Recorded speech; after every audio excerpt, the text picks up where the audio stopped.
राधे राधे। कैसे हैं आप लोग? ईश्वर कृपा से आप सब अच्छे होंगे। ईश्वर सब पे कृपा बनाए रखें, सबका कल्याण करें। आज हम बताने जा रहे हैं श्रीमद् भागवत महापुराण के द्वादश स्कंद का 7वां अध्याय, अथर्ववेद की शाखाएं और पुराणों के लक्षण। उसके पहले हम कहना चाहेंगे, यदि आपने हमारे चैनल को सब्सक्राइब नहीं किया तो प्लीज़ हमारे चैनल को सब्सक्राइब कर लीजिए और बेल आइकन बटन अवश्य दबा दीजिए, जिससे कि हमारे आने वाले सारे वीडियोस आपको प्राप्त हो सकें।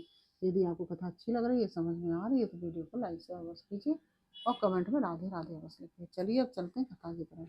श्रीमन्नारायणे नारायणे हरि हरि, नारायणे नारायण हरि हरि, तेरी लीला सबसे प्यारी प्यारी, हरि हरि तेरी लीला सबसे न्यारी न्यारी, हरि हरि। श्रीमन नारायण नारायण हरि हरि, बजवन नारायण नारायण हरि हरि। राधे राधे। बोलो कृष्ण कन्हैया लाल की जय। श्री सूत जी कहते हैं कि सौनक आदि ऋषियों, मैं कह चुका हूँ कि अथर्ववेद के ज्ञाता सुमंतु मुनि थे। उन्होंने अपनी संहिता अपने प्रिय शिष्य कंवद को पढ़ाई। कंवद ने उस संहिता के 2 भाग करके पथ्य और वेद दर्श को उसका अध्ययन कराया। वेद दर्श के 4 शिष्य हुए, शौल्कायनी, ब्रह्मबली, मोदोस और पिपलायनी। अब पथ्य के शिष्यों के नाम सुनो। सौनक जी पथ्य के 3 शिष्य थे, कुमुद, सुनक और अथर्ववेत्ता जांजलि। अंगिरा गोत्रोत्पन्न सुनक के 2 शिष्य थे, भृगु और सैंधवायन। उन लोगों ने 2 संहिताओं का अध्ययन किया। अथर्ववेद के आचार्यों में इनके अतिरिक्त सैंधवायनादि के शिष्य सावर्ण आदि तथा नक्षत्रकल्प, शांति, कश्यप, आंगिरस आदि कई विद्वान और भी हुए। अब मैं तुम्हें पौराणिकों के संबंध में सुनाता हूँ। सौनक जी पुराणों में 6 आचार प्रसिद्ध हैं: त्रयारुणी, कश्यप, सावणी, अकृतवर्ण, वंशपायन और हारीत। इन लोगों ने मेरे पिताजी से एक एक पुराण संहिता पढ़ी थी और मेरे पिताजी ने स्वयं भगवान व्यास से उन संहिताओं का अध्ययन किया था। मैंने उन 6 आचार्यों से सभी संहिताओं का अध्ययन किया था। उन 6 संहिताओं के अतिरिक्त और भी 4 मूल संहिताएं थी।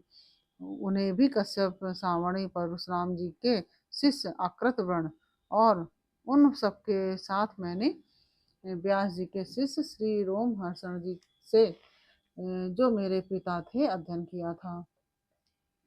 सौनक जी ब्रह्मर्षियों ने वेद और शास्त्रों के अनुसार पुराणों के लक्षण बतलाए हैं। अब तुम स्वस्थ होकर सावधानी से उनका वर्णन सुनो। सौनक जी पुराणों के पारदर्शी विद्वान बतलाते हैं कि पुराणों के 10 लक्षण हैं: सर्ग, विसर्ग, वृत्ति, रक्षा, मनवंतर, वंश, वंशानुचरित, संस्था, प्रलय, हेतु, ऊति और उपाश्रय। कोई कोई आचार्य पुराणों के 5 ही लक्षण मानते हैं। दोनों ही बातें ठीक हैं, क्योंकि महापुराणों में 10 लक्षण होते हैं और छोटे पुराणों में 5। विस्तार करके 10 बतलाते हैं और संक्षेप करके 5। अब इनके लक्षण सुनो।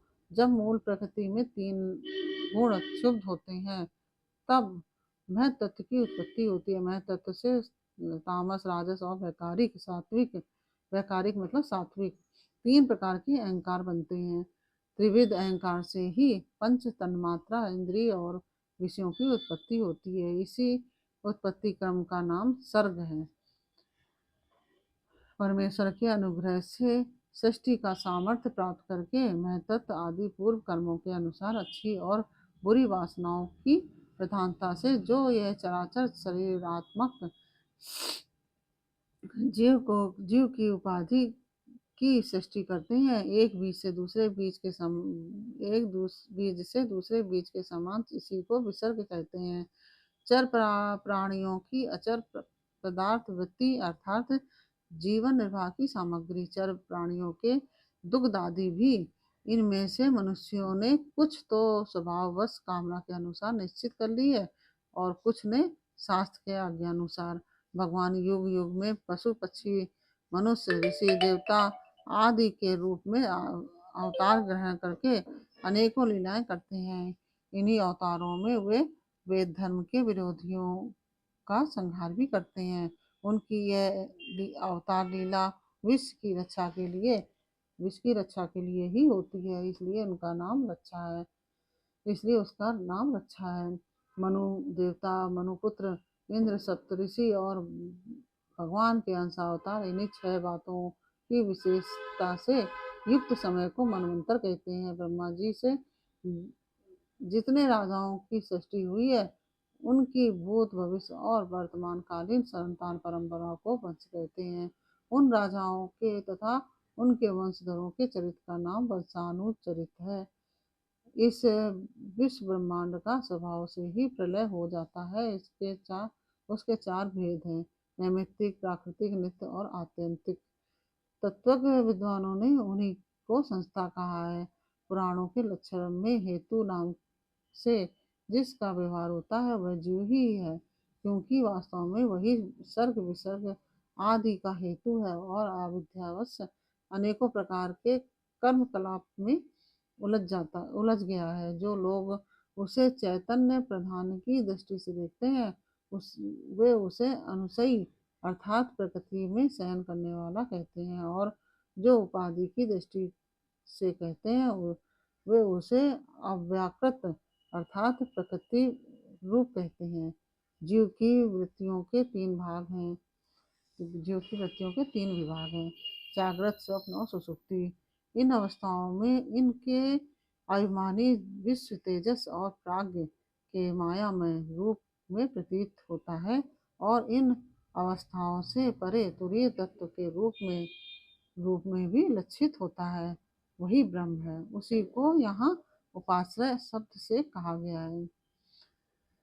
नाम विशेष और रूप विशेष से युक्त पदार्थों पर विचार करें तो वे सत्तामात्र वस्तु के रूप में सिद्ध होते हैं। उनकी विशेषताएं लुप्त हो जाती हैं। असल में तो वह सत्ता ही उन विशेषताओं के रूप में प्रतीत भी हो रही है और उनसे पृथक भी है। ठीक इसी न्याय से शरीर और विश्व ब्रह्मांड की उत्पत्ति से लेकर मृत्यु और महाप्रलय पर्यंत जितनी भी विशेष अवस्थाएं हैं, उनके रूप में परम सत्य स्वरूप ब्रह्म ही प्रतीत हो रहा है, और वह उनसे सर्वथा पृथक भी है। यही वाक्य भेद से अधिष्ठान और साक्षी के रूप में ब्रह्म के पूर्णोक्त आश्रय तत्व है।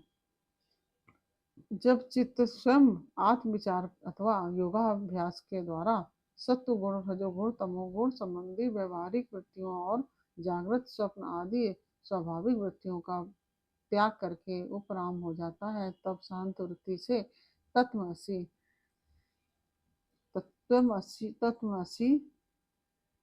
आदि महावाक्यों के द्वारा आत्मज्ञान का उदय होता है। उस समय आत्मवेत्ता पुरुष अविद्या जनित कर्म वासना और कर्म प्रवृत्ति से निवृत्त हो जाता है। शौनक आदि ऋषियों, पुरातत्ववेत्ता, ऐतिहासिक विद्वानों ने इन्हीं लक्षणों के द्वारा पुराणों की यह पहचान बतलाई है। ऐसे लक्षणों से युक्त और छोटे बड़े 18 पुराण हैं। उनके नाम ये हैं: ब्रह्म पुराण, पद्म पुराण, विष्णु पुराण, शिव पुराण, लिंग पुराण, गरुड़ पुराण, नारद पुराण, भागवत पुराण, अग्नि पुराण, स्कंद पुराण, भविष्य पुराण, वैवर्त पुराण, मार्कंडेय पुराण, वामन पुराण, वाहरा पुराण, मत्स्य पुराण और कूर्म पुराण और ब्रह्मांड पुराण, यह 18 हैं। शौनक जी व्यास जी की शिष्य परंपरा ने जिस प्रकार वेद संहिता और पुराण संहिताओं का अध्यापन, विभाजन आदि किया, वह मैंने तुम्हें सुना दिया। यह प्रसंग सुनने और पढ़ने वालों के ब्रह्म तेज की अभिवृद्धि करता है। इस प्रकार से यह 7वां अध्याय पूर्ण हुआ। और यह अध्याय आपको कैसा लगा यह हमें कमेंट बॉक्स में अवश्य बताइए। अच्छा लगा हो तो वीडियो को लाइक शेयर अवश्य कीजिए और कमेंट में राधे राधे अवश्य लिखिए। फिर मिलते हैं आपसे अगले अध्याय के साथ अगले वीडियो में। तब तक के लिए राधे राधे।